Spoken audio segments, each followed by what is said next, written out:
ونؤمن به ونتوكل عليه ونعوذ بالله من شرور أنفسنا ومن سيئات أعمالنا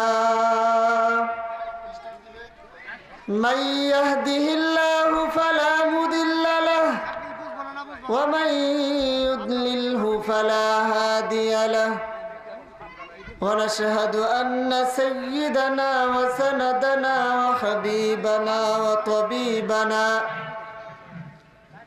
وطبيب قلوبنا ومولانا محمدا عبده ورسوله أرسله بالحق بشيرا ونذيرا وداعيا إلى الله بإذنه وسراجا وقمرا منيرا أما بعد فأعوذ بالله من الشيطان الرجيم بسم الله الرحمن الرحيم يا أيها الناس اتقوا ربكم إن زلزلة الساعة شيء عظيم أو كما قال النبي عليه الصلاة والسلام لا تزول قدم ابن آدم يوم القيامة من عند ربه حتى يسأل عن خمس عن عمره فيما أبلى وعن شبابه فيما أبلى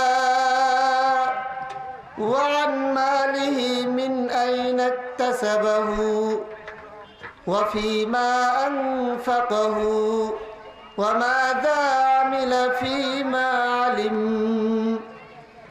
صدق الله مولانا العظيم وصدق رسوله النبي الكريم سبحانك لا علم لنا إلا ما علمتنا إنك أنت العليم الحكيم بلغ العلا بكماله كشف الدجى بجماله حسنت جميع خصاله صلوا عليه وآله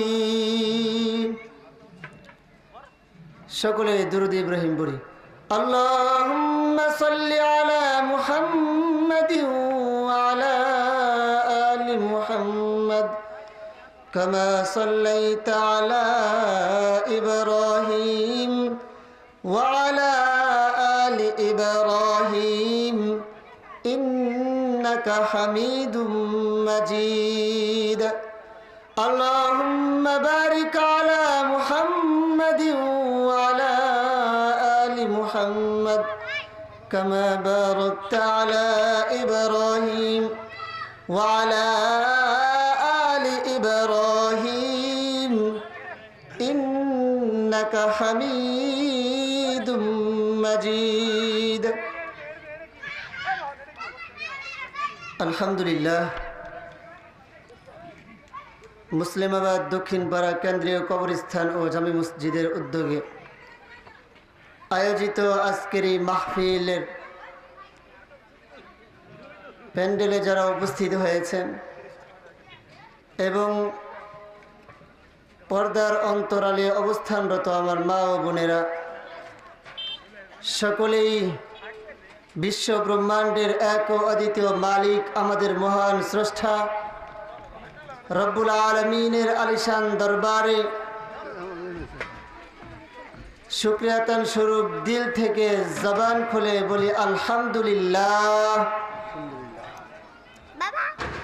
আজকের এই মাহফিলে আমরা উপস্থিত হতে পেরে খুশি না বেজার? আলহামদুলিল্লাহ, এই মাহফিল দুনিয়াবি কোনো কাজ নয়। দুনিয়ার ভোগ বিলাসিতায়, দুনিয়ার ফাহিশা কাজ কর্মী সারা জীবন তো আমরা সময় ব্যয় করেছি। আমরা মানুষ, মানব জাতি তো এমন অবস্থা, আমাদের ফজর থেকে শুরু করে সন্ধ্যা পর্যন্ত দুনিয়াবি কাজে, গুনাহের কাজে, সন্ধ্যা থেকে শুরু করে ফজর পর্যন্ত গান, বাদ্য, টিভি, সিডি, বিছিয়া, মোবাইলে সময় নষ্ট করে ফেলছি।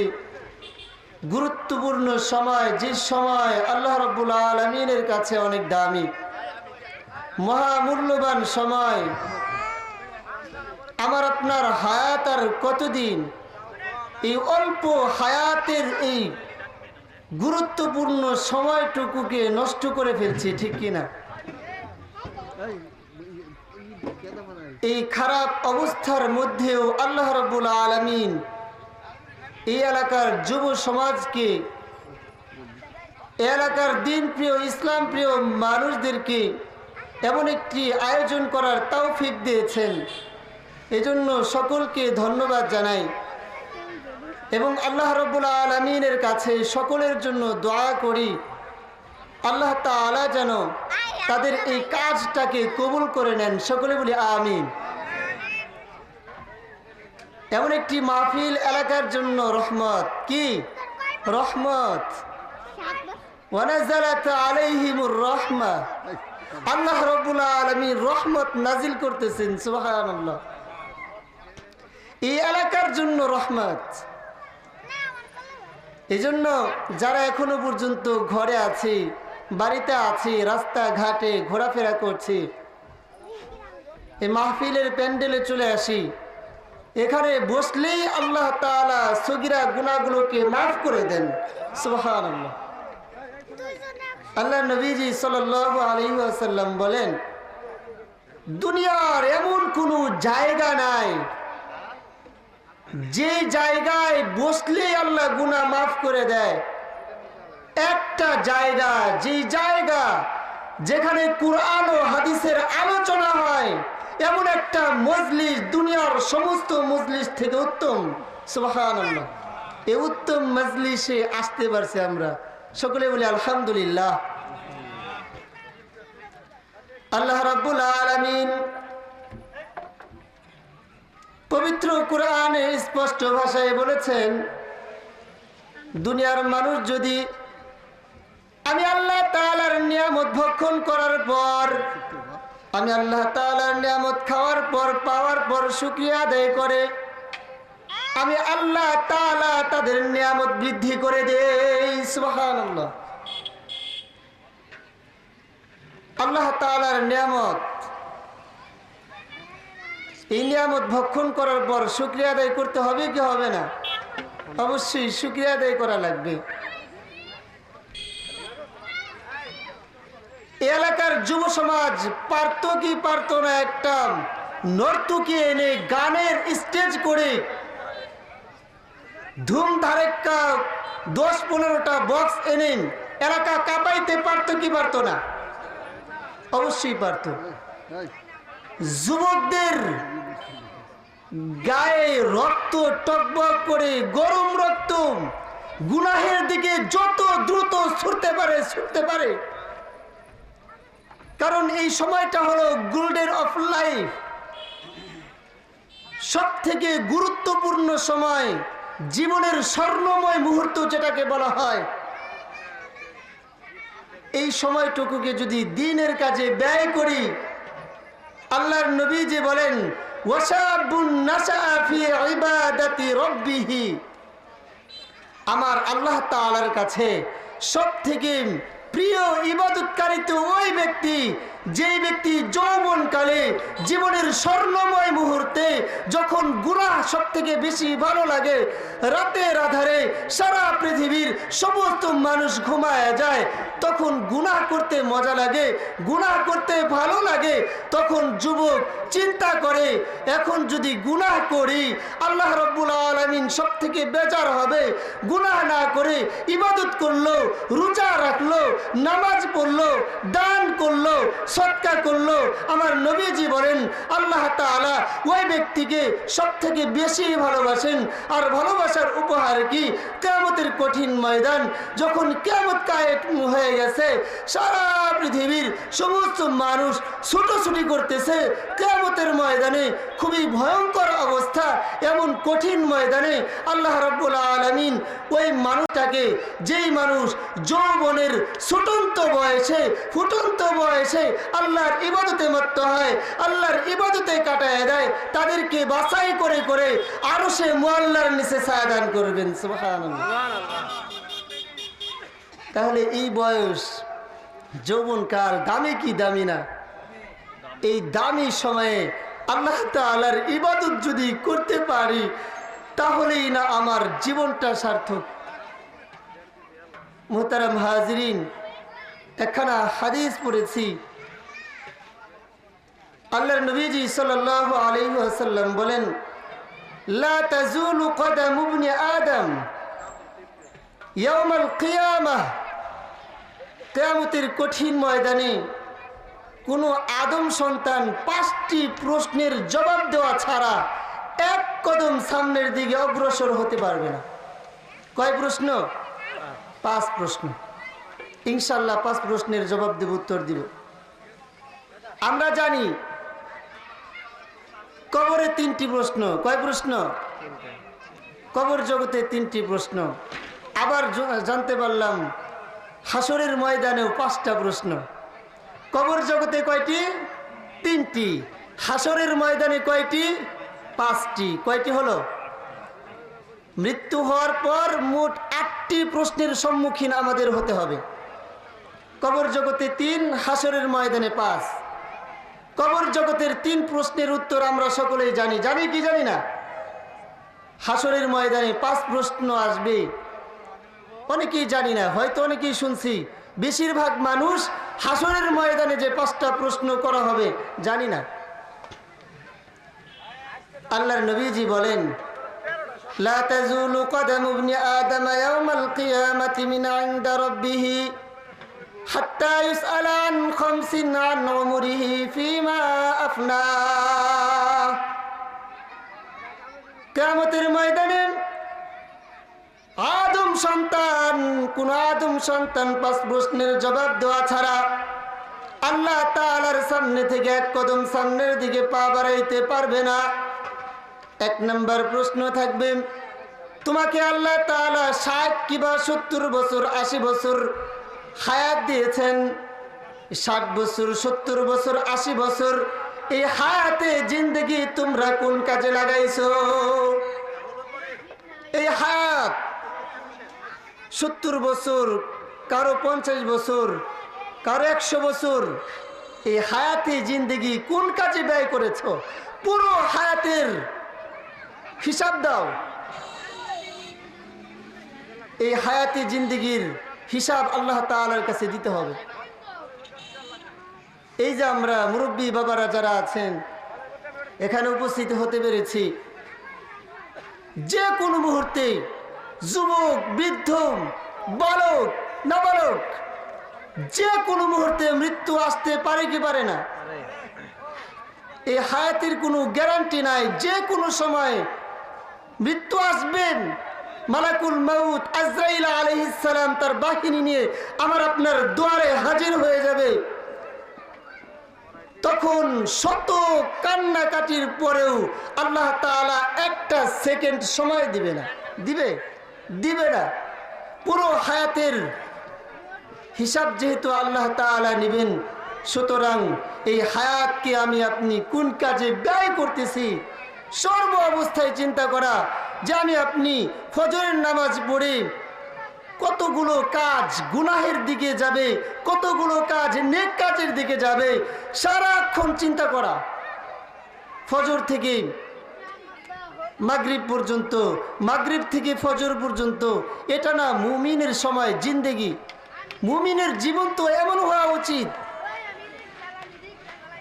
এই সময়ের মধ্যে কতটুকু নেক কাজ করলাম, আল্লাহ তাআলার নিয়ামত পেয়ে কতটুকু শুকরিয়া আদায় করলাম, এই ব্যাপারে সারাক্ষণ আমার আপনাকে চিন্তা করতে হবে। আল্লাহ তাআলা যে নিয়ামত দিয়েছেন, হায় আল্লাহ, আমি আপনি কখনো আল্লাহ তাআলার কাছে দুটো হাত চাইনি, কখনো দুটো চক্ষু চাইনি, কখনো স্মৃতিশক্তি চাইনি।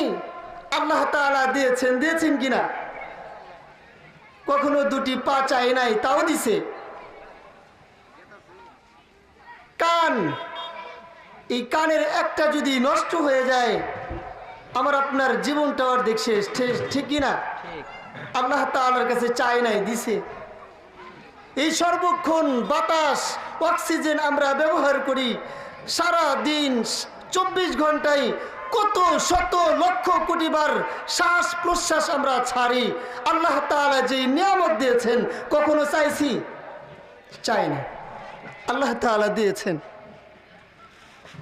আল্লাহ তাআলা দেয়, আর আল্লাহ তাআলা আমাদের কাছে চায় যে বান্দা একটু আমার ইবাদত করো, এই হায়াত দিছি, একটু শুকরিয়া আদায় করো, নামাজে দাঁড়ায় যাও, আলহামদুলিল্লাহি রাব্বিল আলামিন। সমস্ত প্রশংসা বিশ্বজাহানের প্রতিপালক রব্বুল আলামিনের, আল্লাহর প্রশংসা। নামাজের মধ্যে দাঁড়ায় যাও। আমরা তো আমাদের অবস্থা তো এমন হয়েছে, আল্লাহর নিয়ামত খাই, আল্লাহর নিয়ামত ভক্ষণ করি, কিন্তু আল্লাহর শুকরিয়া আদায় করি না। আল্লাহ তাআলা আমাদেরকে সুস্থতার নিয়ামত দিয়েছেন, এজন্য একটু শুকরিয়া আদায় করি, আলহামদুলিল্লাহ। দেখেন, প্রথমেই কিন্তু বলেছিলাম নিয়ামতের শুকরিয়া আদায় করলে আল্লাহ বৃদ্ধি করে দেয়। লা ইন শাকারতুম লা আযীদান্নাকুম ওয়া লা ইন কাফারতুম ইন্না আযাবি লাশাদীদ। আল্লাহ তাআলা বলেন, ও দুনিয়ার বান্দারা, আমি আল্লাহ তাআলা তোমাদেরকে যে সমস্ত নিয়ামত দিয়েছি, ওই সমস্ত নিয়ামত পেয়ে যদি তোমরা শুকরিয়া আদায় করতে পারো, আমি আল্লাহ তাআলা তোমাদের নিয়ামতকে বৃদ্ধি করে দিব। সুবহানাল্লাহ। পয়গম্বর মুসা আলাইহিস সালামের জামানার একটা ঘটনা। নিয়ামতের শুকরিয়া আদায় করলে কি হয়? পয়গম্বর মুসা আলাইহিস সালাম আল্লাহ তাআলার সাথে কথা বলার জন্য তুর পাহাড়ের দিকে যাচ্ছে। প্রতিমধ্যে রাস্তার ধারে, রাস্তার পাশে একটা পুকুর।